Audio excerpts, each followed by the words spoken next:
The New York Yankees might be on the ban list. Wow. What's going on, guys? Wednesday, MLB. Quite a few games to go over in today's video. If you guys are new to the channel, Monday through Friday, I go over every single game, every single day. Spread total, whatever I think is going to go down in the game. So definitely subscribe here on YouTube. Drop a like on today's video as well. It's free, takes about a millisecond, and I do appreciate that. I'll put the text on the screen that went out to clients yesterday. 2 in 1 day, gain about a quarter, a third of a unit, depending on what odds you got. Not a world record, but that's 3 winning days in a row, guys. These wins, although they are small, it's the consistency that you have to have in sports betting to win, to make it long-term. 11-9 since the All-Star break, 58-36 in basically the last month. 149-126 season to date. That was my NBA playoff record. How many numbers do I have to show on the screen for you guys to understand that I'm one of the best in the industry? Hop on the website, danspicks.net. Grab yourself a package. If you really want to test the waters, you can just get a week, but don't even screw around, man. Just pay $89, super affordable. Get a whole month of these picks, and we're just going to keep the ball rolling, man. We've been so close to having some sweeps, to having some 3 in 1 days, some 4 in 2 days. And it's just kind of been smaller losses because of some bad beats. That's sports betting. Sometimes it's a little bit of a rocky road, but although our wins have been small lately, we're still winning. And that's part of the game, guys. We're not going to be buying ourselves a new Ferrari off of betting on the MLB. But can we absolutely put some extra money in our pockets on a weekly, monthly, annual basis? You betcha. Hop on that website. It's a no-brainer at this point. I'm sure you guys see all the comments on all my videos. It's pretty self-explanatory at this point in time. Another thing, guys, I cash another bet on that SoBet platform. SoBet, 59-36-1 in basically the last 100 days of betting. Now, that SoBet platform is just 1 pick a day. Of course, if you want the full card, all of the bets that I do put my personal money on, that's my website. That's danspicks.net. But if you want one of my premium plays every single day for less money, $10 a month, that's SoBet Link in the description. Just a crazy winning percentage over there. We're hitting 2 in a row. We're going to make it 3 in a row today, hopefully. So get over to that SoBet platform, sign up. You'll get my daily best bet over there, and you'll have access to about 50 or 60 other professionals immediately when you get on that platform. So just a lot of opinions you get for $10 a month. I mean, what is that? That's not even $1 a day. Honestly, crazy value. And I do think, based on some meetings I've had with the higher ups in the company, I do think there's a chance it will go up. So get in, lock it in, get in at $10 a month, or however long you want to be on that SoBet platform. And just start enjoying the winning, man. Super easy. Let's get to these games. There's a bunch of them. I don't even know why do I even do it, man? That took, a couple minutes? Why do I even rant anymore? I mean, it's just the amount of winning, consistent winning more than losing. That's just all I know, man. Unit management, bankroll management. Those two in unison are just so deadly. To not chase your losses, not be out of control, but every single day wake up with a disciplined attitude and bet the correct amounts on certain plays that have good value and good probability to hit. That's all you have to do. I know it sounds simple, but a lot of people just don't have control of their money. They want to parlay stuff. They want to make a bunch of money fast. If you think you can simply get my text every day and follow it, if you have that much control to where you can just get Dan's text, take his picks, and just let it ride, you're going to be up money. Simple as that. Website link in the description. Game 1, Wednesday, MLB. Here we go. We got a bunch of them. This first game, by the way, the Braves-Reds game was postponed yesterday, so that makes this little doubleheader kind of tricky, and I would recommend probably just going with the underdog in both games. Or just passing, and I'm going to be passing because I don't want to bet the Reds ever again. Montas on the mound for this first game, which goes off right around noon Eastern time. Winans, who I'm not familiar with for the Braves. Interesting. I'm like totally not familiar with him. I'll have to look that up. Braves are a slate favorite. It's kind of concerning. Maybe the Reds on the money line just because it's a doubleheader, weird game. I have no idea. Maybe just bet the under. These guys probably don't want to wake up early. Noon game, bunch of bums down there in Atlanta. Maybe it's hot. Yeah, I don't know. Under 8.5 is probably the way to play that first game. Cardinals, Pirates coming again on these guys. We got Perez on the mound for the Pirates. Okay, I was kind of curious who it'd be. We saw Keller. We saw Skeens. We saw Cardinals win, man. When the whole world, I think, was on the Pirates. I was on the under, and that cashed with absolute ease. That's the play that went out on SoBet as well. You guys saw the screenshot, but here I think we go maybe take a look at the over. I mean, I think both offenses can do okay here. Maybe we get extra innings, 4-4 game, it goes to extras. That'll get us over the hump. 8.5, it's reasonable. I'm going to lean over. Phillies Twins, who we got here? We got Nola going for the Phillies. I'd rather have him at home. A little bit scary here. But the Phillies did cool off, right? And maybe now they're due to kind of heat back up. Twins, the injury bug, not as friendly to the Twins as other teams. It's a little bit juicy. Maybe just look at a run line. But at the same time, man, the Twins at home, that offense is just something I don't really want to lay 1.5 runs with, with the Phillies. And the fact that it's a home game for the Twins, if the bottom of the 9th comes into play, God forbid they're down 2 or 3 runs and they get like 1 or 2 just to ruin the cover. And I don't know, man. This game just has a weird vibe.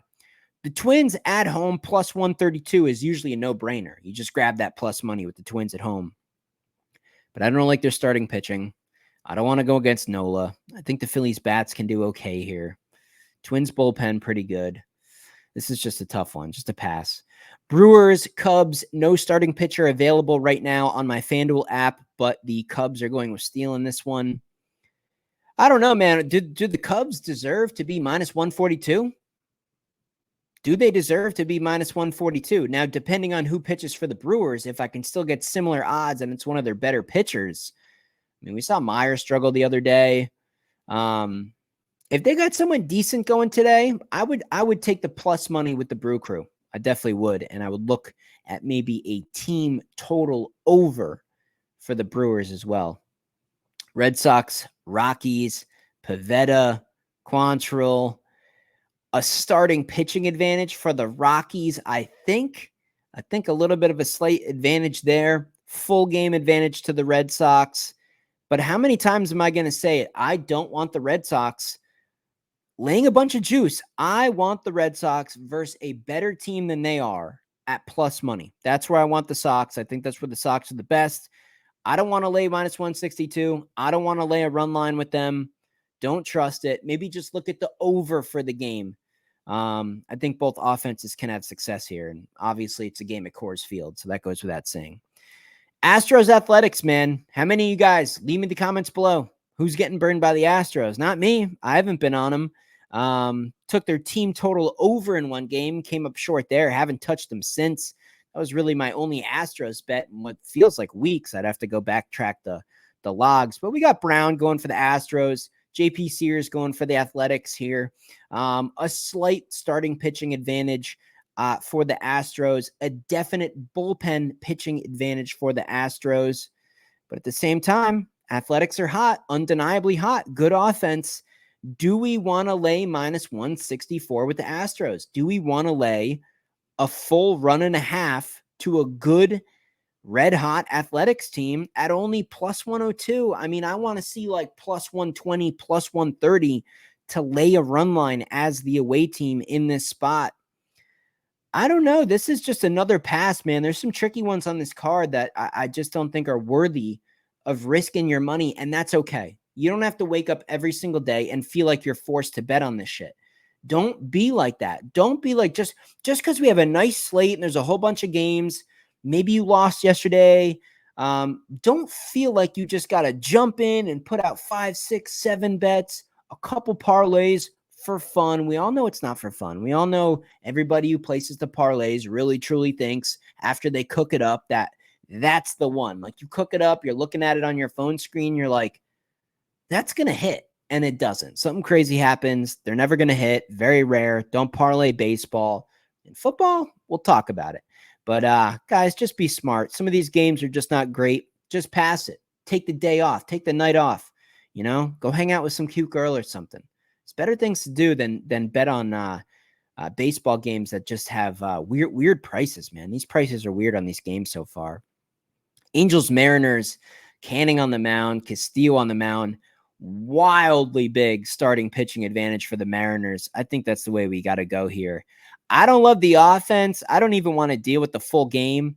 I think the run line is probably half of a run. I would look at Seattle Mariners first 5 innings run line minus half a run, or even just a money line in the first 5. Lay something juicy. If you're just looking for a win, I mean, that's probably going to smack. Reds Braves game 2. Here's Chris Sale going. Was supposed to go yesterday. Postponed game. You got Martinez on the other side. I don't know. Team total under for the Reds. I mean, Sale has an ability here to give us 7 good innings. I mean, God knows how many strikeouts he's going to get. He's going to get a lot versus the Reds, I think. Maybe look at a player prop there for Chris Sale, strikeouts. I don't know, man. The Braves offense, again, one of these teams where I'm really confident that the Braves win this game. Do I want to lay a run and a half with a team that's just not hitting? I mean, it's plus 118. Not a bad price. The Reds do kind of suck. Again, maybe like that Seattle game, I'd be looking at the Braves in the first 5 innings. Maybe just don't even risk something crazy happen at the end of the game. Chris Sale should be able to do well here. Braves first 5, Braves full game, team total under for the Reds. All things I would consider. Tigers Guardians, Flaherty on the mound. Decent starting pitching option here for Detroit. We got BB on the mound for the Guardians. Not a great pitcher. Don't love him. I'm not a fan of him. I'm not a fan of a lot of these Cleveland Guardians pitchers. And their bullpen's been fantastic. Their starting pitching has been okay at times. But I think the regression isn't done yet, man. These Guardians, man, they've been basically dog shit for a couple of weeks now. They've really fallen off. Tigers plus 122. Maybe just go Tigers first 5 innings. As I mentioned, the bullpen for the Guardians is exceptional. Maybe we don't even want to mess around with those later innings. Detroit, first 5 innings, money line, or even plus half of a run at a little bit of a juicier price. Not bad options there. Orioles Marlins, another garbage game. Cabrera going for the Marlins, McDermott going for the Orioles. I mean, don't love the pitching. Over, but then we got to trust what? The Marlins to give us 2 or 3 runs? I don't know. Team total over Orioles and just move on. Padres, Nationals, Waldron on the mound, knuckleballer. We got Parker on the mound for the Nats here. I don't know, man. Padres and Red Sox, same scenario. Give me them versus good teams at plus money on the road. That's where I want them. Here, minus 120, Parker. Not a bad young pitcher. I think you can do okay here. Washington Nationals at home, plus 102. Probably the right side based on value. Subway Series, Mets Yankees here. We got Manaea, Garrett Cole. Significant pitching advantage for the Yankees, but the Yankees offense is just something I can't trust. First 5 innings under 4.5. I don't know, man. This Yankees team, I want to get behind. I feel like they're capable of going on a nice winning stretch where we can just hammer them every single day, repeat, run line, and just start cashing some nice plus money tickets. I don't want to do it yet. Maybe this is the breakout. Maybe they start to get things together, but I'd still be looking at the under. Rays, Blue Jays, Eflin, Rodriguez. I think the pitching advantage is with the Blue Jays here, but at the same time, it's the Blue Jays. I mean, I'm always worried when we're talking about the White Sox, the Blue Jays, even the Cubs at times, some of these bottom dwelling teams, I always worry about the mental engagement that we're going to get from this team. I kind of want to take a shot on the Blue Jays here, but I think the better play is probably the over 8.5. I think the Rays can do okay, even if it's going to happen in the second half of the game. And even this Blue Jays team, if they feel like trying, they should be able to get to Eflin. And I don't love the relievers for the Rays. I don't mind a couple of their closers, but I don't love the relievers. I think the Blue Jays can score here. I'd be looking over. White Sox, Rangers. This one's lopsided. Crochet, Fede. I mean, there's some people on the White Sox that I'm totally cool with putting my money on. Chris Flexen? No. Versavaldi on the other side. Texas Rangers. Maybe even go up to minus 2.5 runs here at a plus money price. You just have to have games like this. I mean, this is just a game that you have to have. Texas Rangers. Do you want to make the postseason? You are facing the White Sox. You're at home, and they have Flexen starting versus Valdi. This is a game that there is no excuse. There's no excuse. You have to win this game. I'm not a parlay guy, but goddamn, that minus 240 on the money line should be pretty much a home run. No pun intended. Arizona Royals was on Arizona yesterday. Easy cash, blowout. Now we got Nelson on the mound. I've been waiting for Nelson to get hit up. Now you have the Royals at home versus Nelson. I think this is the spot. Walker pitch is good. Run line. I think we go Royals run line. Royals minus 1.5. It's plus 160. Plus 160. Give me the Royals, man. Too much value. Have to go there. Royals run line. And to round out the day here, we got the Giants. We got the Dodgers. Glasnow on the mound. I feel like I haven't seen Glasnow pitch in a while. At home, though, he has some suspect games. I could see the Giants getting to Glasnow a little bit. I could definitely see the Giants getting to the bullpen a little bit. I could definitely see the Dodgers getting to the Giants pitching.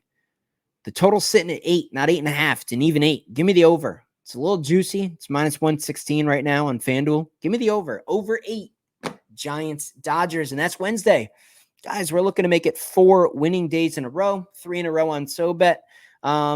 We're hot right now, but not red hot. Not hot as in like I'm setting the world on fire with how big the wins are, but the consistency is going crazy. If you guys just want consistency, a disciplined approach, bankroll management, a simple text to follow, sign up on the website, link in the description. See you in the next video.